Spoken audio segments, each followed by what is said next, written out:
Salut les prévoyants et bienvenue sur ma chaîne. Aujourd'hui je vais te parler du boccantage, une pratique que j'ai découvert en début d'année en Guadeloupe. Alors le boccantage, ça veut dire transmettre, donner, offrir sans attendre de contrepartie en retour. C'est une philosophie de vie que j'ai découvert et que je trouve vraiment intéressante, donc je vais t'en partager les grands principes. Le boccantage, de ce que j'ai vu, se présente sous plusieurs formes. Ça peut être par exemple un atelier de boccantage où une personne plus expérimentée va transmettre son savoir aux plus jeunes. De ce que j'ai vu en tout cas, qu'on organise en Guadeloupe des ateliers où des personnes qui savaient cuisiner expliquaient aux jeunes mères de famille comment cuisiner de manière traditionnelle avec des produits locaux. Comme ça, ils pourront apprendre à cuisiner dans un premier temps et surtout apprendre à cuisiner avec des produits locaux qui coûtent beaucoup moins cher sur place que les produits importés de métropole.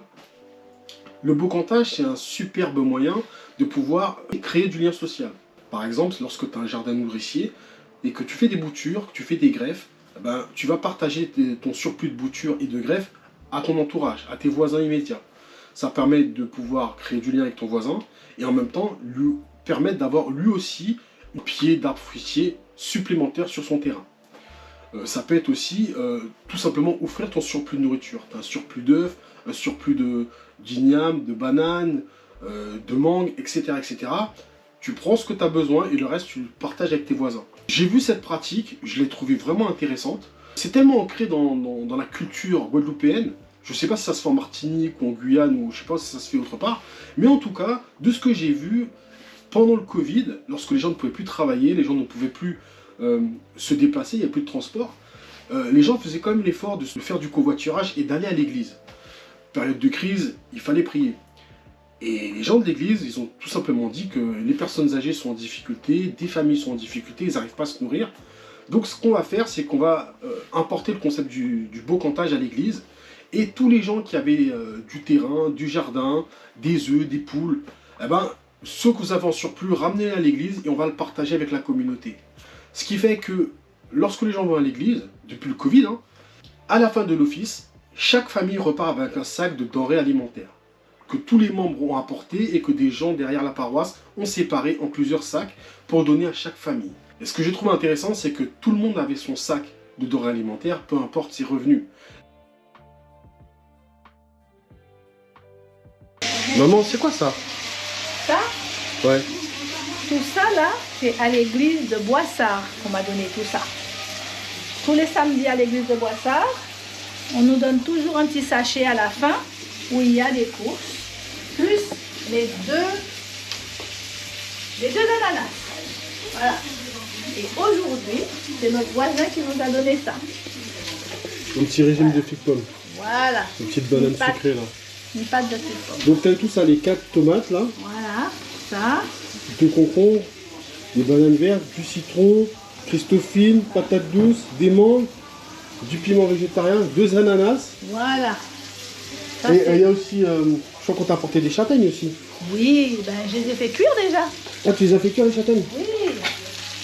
Voilà. Eh ben, Et oui. tous les jours on t'apporte quelque chose en fait. Tous les jours. Et rappelle-moi c'est quoi le terme? Alors, c'est du boccantage. Boccantage. Boccantage. Aujourd'hui, il me donne. Et un autre jour, quand moi j'ai, je donne. Voilà, ça s'appelle du boccantage. Voilà. Eh ben, Voilà. c'est une bonne philosophie ça. Ah ouais, en Parce que Guadeloupe, c'est comme ça. depuis que je suis arrivé, je vois tous les jours, il y a un voisin qui t'apporte des trucs. Toujours. Et lorsque nous avons des mangues, Ouais. eh bien on leur donne. Voilà. Et c'est incroyable. Et je crois que t'as oublié un truc, parce que quand t'es arrivé hier, t'avais aussi des œufs. Ah oui, il y avait aussi des œufs, Et oui. de la laitue. Oui, 8 œufs. Eh ben. Et ils donnent ça à chaque famille de l'église. Chaque famille. Incroyable. Un sac de course, voilà. Plus que t'apportes tous les voisins tous les jours. Tous les jours, j'ai quelque chose. Ah, c'est Voilà. un concept qu'on devrait essayer de faire en Europe, parce que c'est... En fait, tu vas jamais mourir de faim ici. Jamais, jamais, jamais. On a La vie est toujours de dure, quoi manger. on n'a pas beaucoup de moyens, mais Voilà. on ne cesse pas mourir de faim. On Pas partage du ce tout. qu'on a. Pas du tout. En France, c'est pas la même chose. Hein. Effectivement. Tu peux être sur le palier, mourir de faim, personne ne sait. Mais ici, tu as toujours quelque chose. Toujours. Ok, mais écoute, Voilà. super. Merci pour le témoignage. De rien. Lorsque j'ai fait mon reportage avec Karim de Anti-Aquaponie, je lui ai posé la question aussi, est-ce que lui, qui n'est pas originaire de la Guadeloupe, il a été confronté au bocantage? Et voilà sa réponse. Le bocantage, qui est donné, troqué,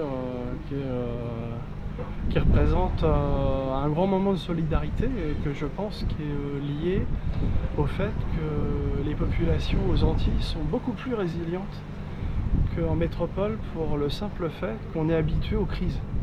On est sur des territoires qui sont sismiquement à risque et au niveau volcanique à risque, mais surtout qui sont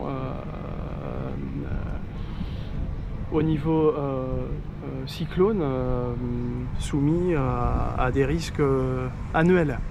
Donc en fait tous les ans les gens se préparent à se prendre un gros cyclone sur la tête. Donc quand il y en a un, quand il n'y en a pas, bon il se passe pas grand chose, mais quand il y en a un, en fait là on voit que finalement les gens ne sont pas, l'humain n'est pas forcément comme on veut nous faire croire, c'est-à-dire dès qu'il y a un problème, on va tous s'entretuer, se bouffer les uns les autres. C'est pas du tout le cas, c'est pas ce que j'ai vu quand il y a eu des cyclones ici. Au contraire, c'est là où il y a un élan de solidarité qui se fait même pas en dehors des crises.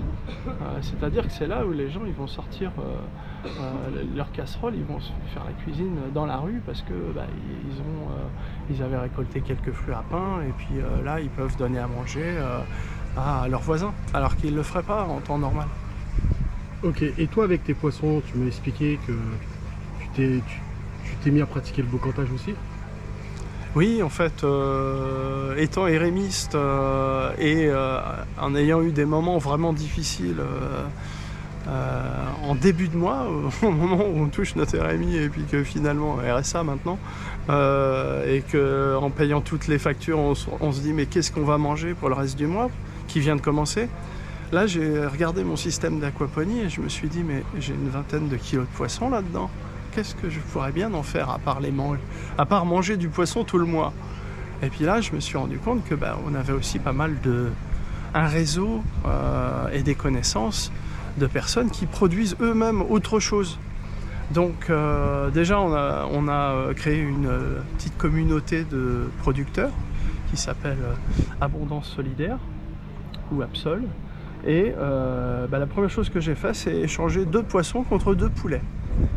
Donc j'ai trouvé que le troc était très très bon. Ouais, c'est un bon troc. Surtout que mon amie en question est productrice bio, donc j'ai eu 2 poulets bio pour 2 poissons pas bio. Donc c'était vraiment un très très bon deal.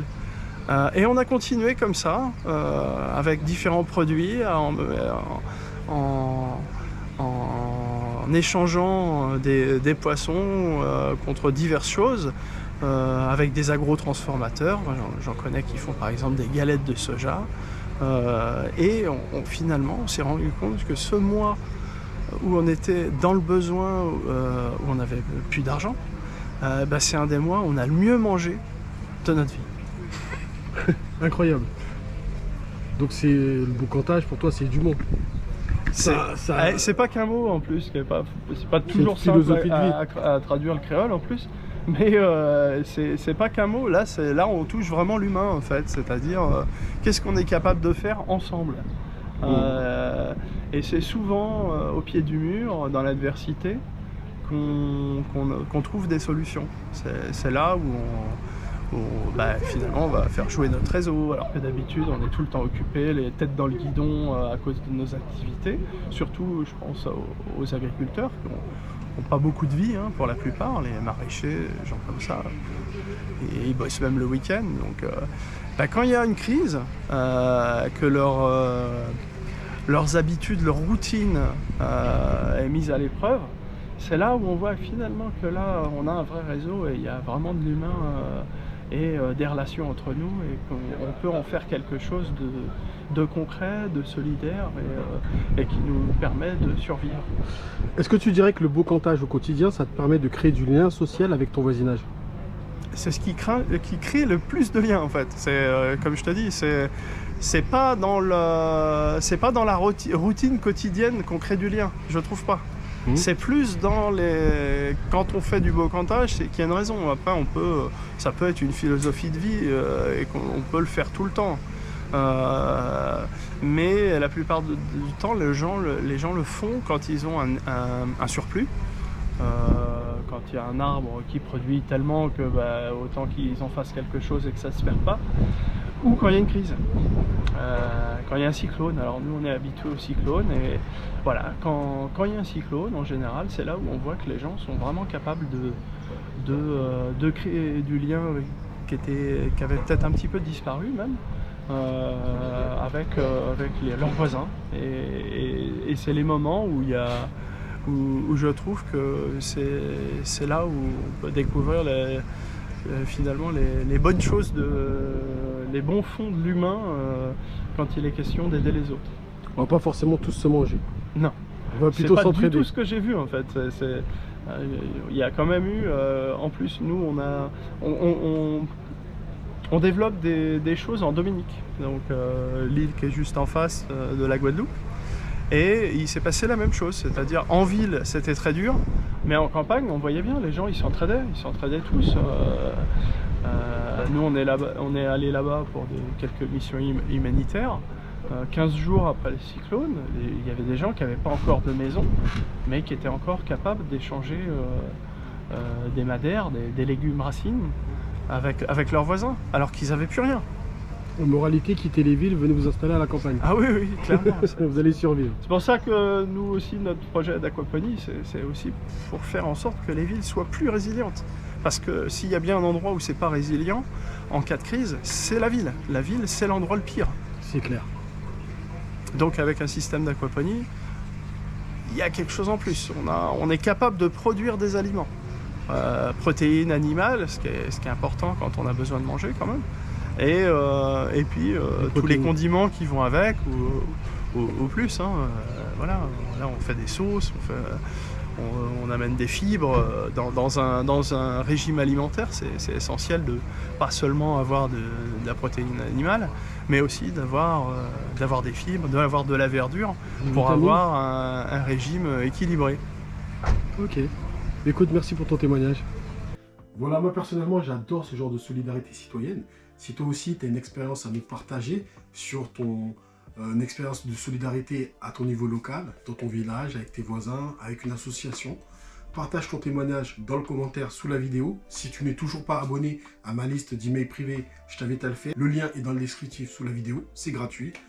Abonne-toi si c'est toujours pas fait et je te dis à très bientôt pour une nouvelle vidéo du Citoyen Prévoyant. Ciao!